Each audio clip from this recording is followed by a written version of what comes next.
Installers have always been looking for the way to install the perfect rivet. But trailers have thousands of them, so when you're choosing your technique, it's important to remember things like speed and consistency, as well as the overall longevity and look of your application.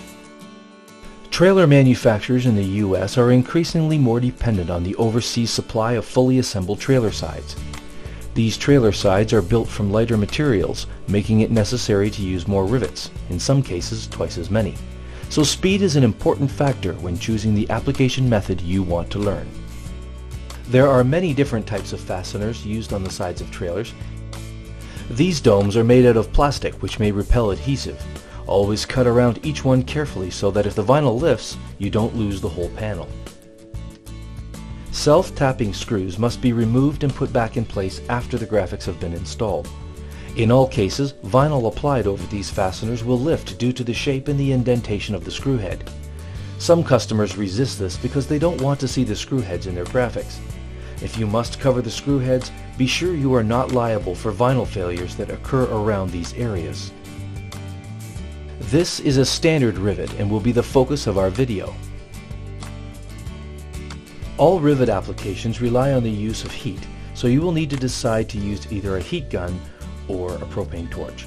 First, let's look at the propane torch. The pros of using the torch are the absolute consistency in temperature output regardless of the environment of the application, the speed at which the torch reaches application temperature, and complete portability. The cons are the torch's heat is very concentrated and will instantly brown your graphic if you hold it in one place too long, and it heats a very small area.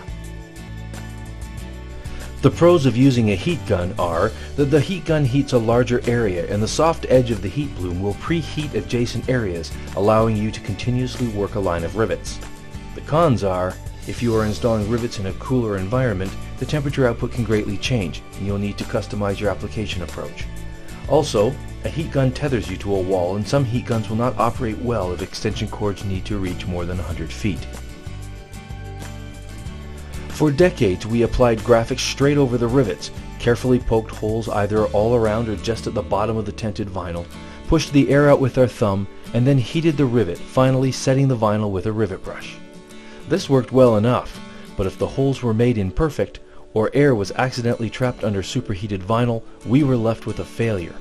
This method was difficult to keep consistent over the thousands of rivets on the sides of each trailer.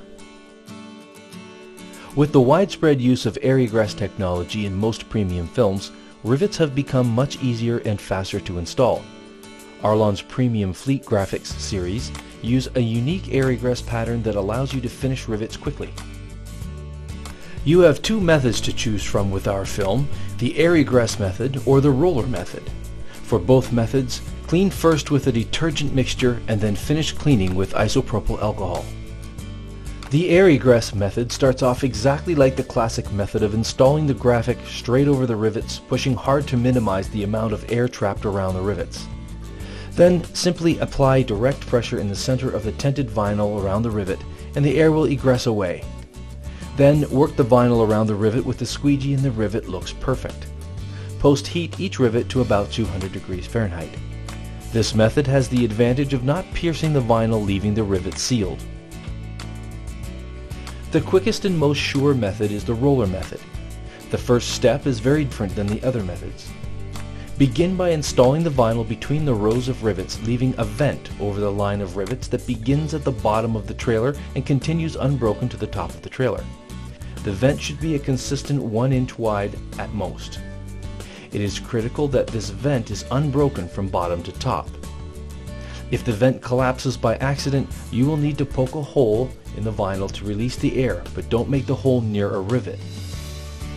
Then, use your heat source to heat the first 6 rivets to about 180 degrees Fahrenheit, and immediately roll the first 3 rivets quickly using firm pressure.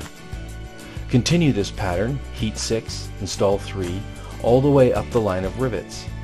The rivets will look perfect and be completely sealed. This is the quickest and most consistent way to apply rivets.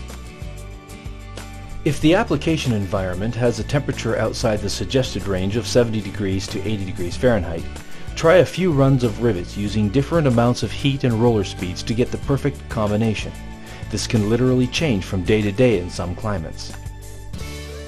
Whether you purchase a proper application wheel or just use foam paint rollers bought at a hardware store, be sure the roller is firm and undamaged throughout the entire application. For some rollers, this may mean that you will need to change it out several times during the application.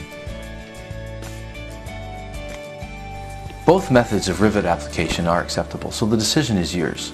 But if you can become comfortable using a roller, eventually you'll be able to install rivets 3 or 4 times faster than the old poke and brush method with a much better final result.